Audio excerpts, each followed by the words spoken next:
What's going on, ladies and gentlemen? This is your boy Chad bringing y'all another video, man. And it's been about like 6 days since my last upload, but that's besides the point. In this video, we're going to be talking about when are Americans going to say enough is enough, all right? So when I say enough is enough, what I'm really talking about are increased prices. That's all this video is going to be about. Prices increase. So you know, like I keep saying in every video, I keep beating this dead horse because I just need people to see the horse is dead and that it's still dead. Prices have increased. Inflation, they keep saying, is transitory. It is not transitory. Inflation's been going up more and more and more and more and more. And it's like, at this point, we're hyperinflated. And I don't really know how we're going to survive, you know. Something's going to have to give in a few seconds. Whether that's people's pockets or people just being fed up. I hope it's people being fed up because my pockets can't personally take any more of this. You know, you go to the grocery store and food is astronomically high. Whether you shop at the grocery store or not, food is so high. Food is so high priced that you know how people say, we're not going to eat out anymore. It's cheaper to eat at home. Is it? You might as well just be like, bump it. I'm just going to go out to eat and I'm just going to pay the prices. Like the other day, and it's crazy because I'll go to Publix and try to buy food and I don't even get much of food and it'll be like $100, $200. And it's like, I can only make one meal or I'll barely have anything to even make a meal. Then I go out to eat. Chick-fil-A is now $11 and $12. I'm like, yo, like, I can't even cut corners no more. Like, all you could do is just save your money.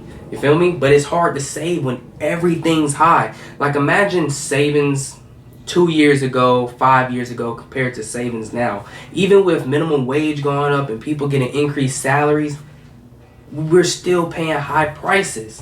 Then now you have, I'm reading a USAtoday.com article and it says gas prices top $4 a gallon nationwide. All-time record could be broken this week. This was published March 6th, so that was yesterday. Now, when it comes to gas, right, I pay premium, so I'm already catching the short end of the stick. My parents, you know, they pay like regular gas, so does most people I know, but I pay premium. So I remember premium used to be about $2.80. Now, this was about maybe the beginning of 2021. It was like $2.80. Then, you know, Biden walked on into office and gas went up for me to $3.20. I was already like, sheesh, that's a lot. Then gas went up to $3.50. This is where I was like, whoa, like it's getting a little astronomical here. I really can't do this. Then gas went up to $3.70. Then the whole Ukraine thing happened. And like right before the Ukraine, I'll give Biden a little bit of props. Gas started going down. I was paying like maybe $3.38, $3.40. And I was like, okay, like, you know, that might be reasonable, but this is still astronomical.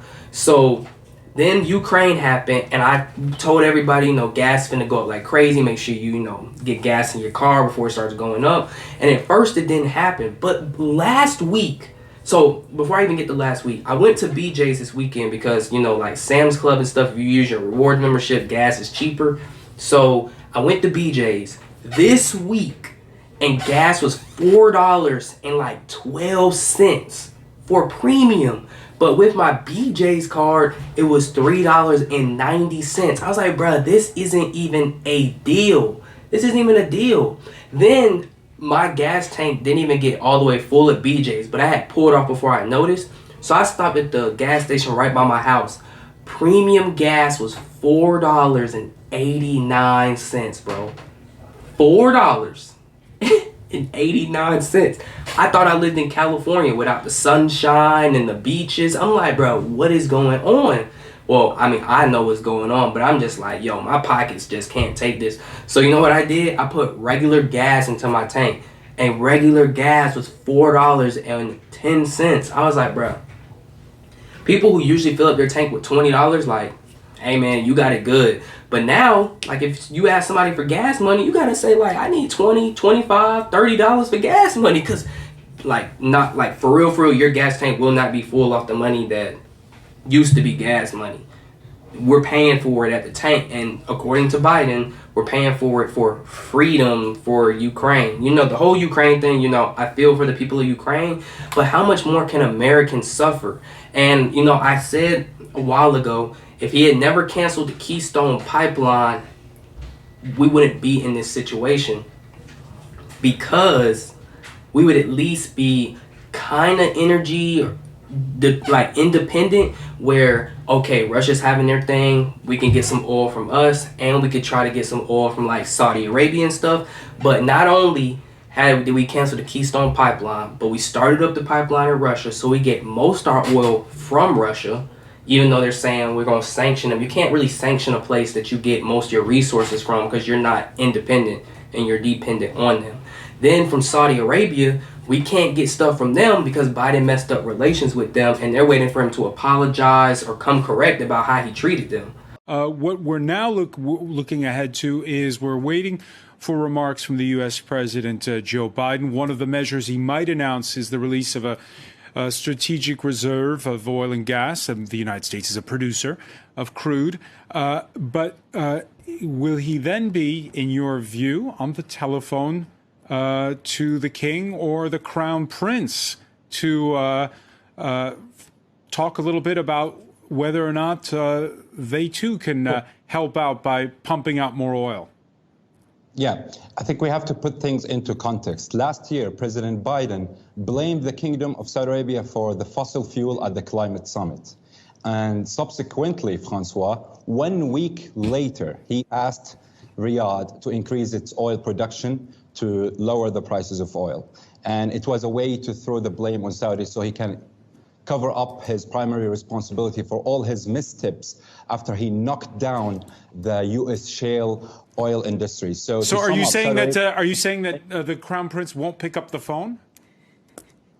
It's not about picking up the phone. The U.S. will always remain as the most strategic ally, not only partner, to the Kingdom of Saudi Arabia. But at the same time, the current administration has made a lot of mistakes against the custodian of the two holy mosques, the Kingdom of Saudi Arabia and the center of Islam, by calling it a pariah. So you call Saudi Arabia a pariah the moment you don't think you need it, and the moment you need Saudi Arabia, you call it a partner.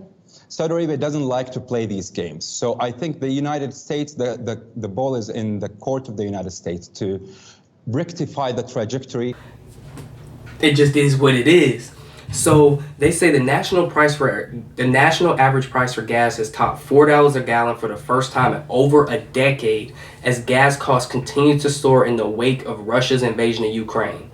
Now, gas going up to $4, that is because of Ukraine, but don't let them have a scapegoat for prices are high because of Ukraine and Russia. No, prices were high even before Ukraine and Russia. So if anybody's watching this, I don't want people to watch Biden try to scapegoat out and say this is just due to the war, the Russia-Ukraine thing. No, buddy. Like, you messed it up beforehand, and this is added on to it. As of Sunday afternoon, the national average of a regular gallon of gas was $4.09, according to AAA. That's up 88 cents from Saturday and up 40 cents from last week. And that was the crazy part that I was thinking too, because last week when I had gotten gas was about $3 and maybe 50 or 60 cents. And I was like, okay, I could deal with that. And literally the next week, gas is $4.01. In Atlanta, because I'm like a little bit outside Atlanta, in Atlanta, gas is at least $4.90, $5. So the U.S. hits the $4 national average a day earlier than analysts expected. These analysts, I don't know who they are, but they've been wrong about their calculation. They've been wrong about transitory inflation. They've been wrong about this. They just keep being wrong. The record high for the national average is $4.11 set on July 17th, 2008, according to AAA. So the record high, the highest gas was in 2008, and that was when, we were in a Great Depression and all that, or a recession, whatever you want to call it. And it was $4.11. I kid you not, gas is past that here in Georgia. So we're past that little national average they keep. Well, I don't know if the average of the nation is going to be $4.11, but honestly, if it's like $4 here in Georgia, that means Cali has to be almost $7 or $8, and everywhere else has to be the same. Patrick DeHaan, head of petroleum analyst at fuel savings app GasBuddy, said in a tweet Sunday, the national average could reach up to $4.10 by Tuesday, adding to the possibility the record could be broken by the end of the week. GasBuddy's 2022 gas line forecast predicts the average price of gas will reach $4.25 by May and will remain over $4 likely until November. Bruh. They said that the national average of gas would be $4.25 by May. That means that if you're a regular gas driving car, you have a regular gas driving car, you'll be paying $4.25 on average. Average means it's a good day. Really, it's going to be probably like $4.30, $4.40. Us premium people are going to be paying $4.80, $5 in gas. And then it says it will remain over $4 likely until November. Bruh. Between that, prices of, regular goods and services have gone up. Like I said, inflation, so grocery prices have gone up. Now gas has gone up. The American people at this point, I'm not going to read any more of this article. It's pretty self-explanatory.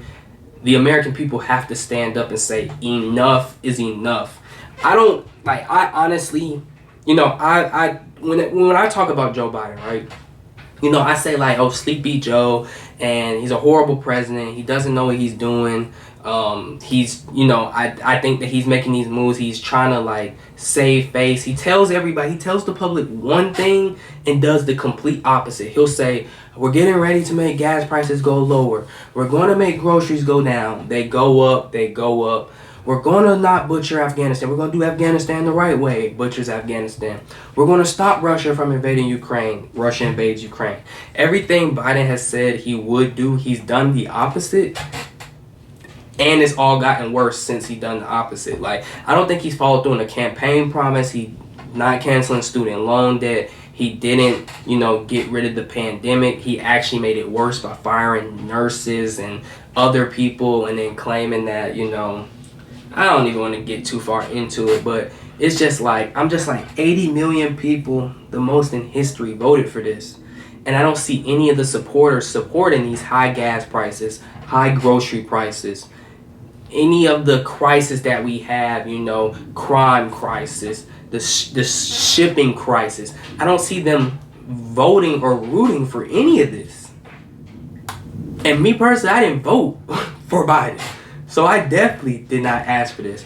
I don't think that Joe Biden doesn't know what he's doing. I think he knows exactly what he's doing. I think his goal is to destroy America from the inside out, because he's doing a pretty good job at that and not doing anything else.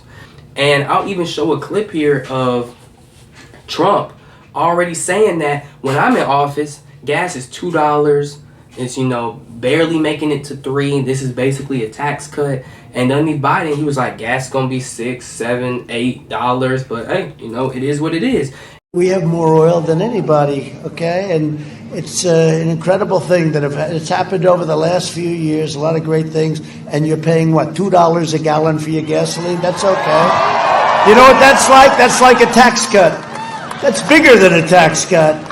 If Biden got in, you'd be paying $7, $8, $9. Then they say, get rid of your car. Prices at some local gas stations, they're way above the average. Well, across the street from the Beverly Center, one of the most expensive places in LA, drivers are paying this. Nearly $7 for regular unleaded, nearly $8 for premium. Drivers said they were surprised, and not in a good way. And even in that video, they showed that in California right now, gas is at least $7 heading to $8. So if the national average for regular is going to go up to $4 and premium's probably going up to $5, in Cali, y'all are finna suffer. But anyways, man, let me know what you guys think down below. I'm just at the point where I'm like, Americans at this point have to stand up and be like, enough is enough. I've been saying enough is enough since 2021, January, when Mr. Sleepy walked into the White House. But now I'm just like, bro, like, this is going beyond repair, like. But like I said, man, leave your comments down below if you have any. As always, it's been your boy Chad. Thank you guys for watching, and I'm out. Peace.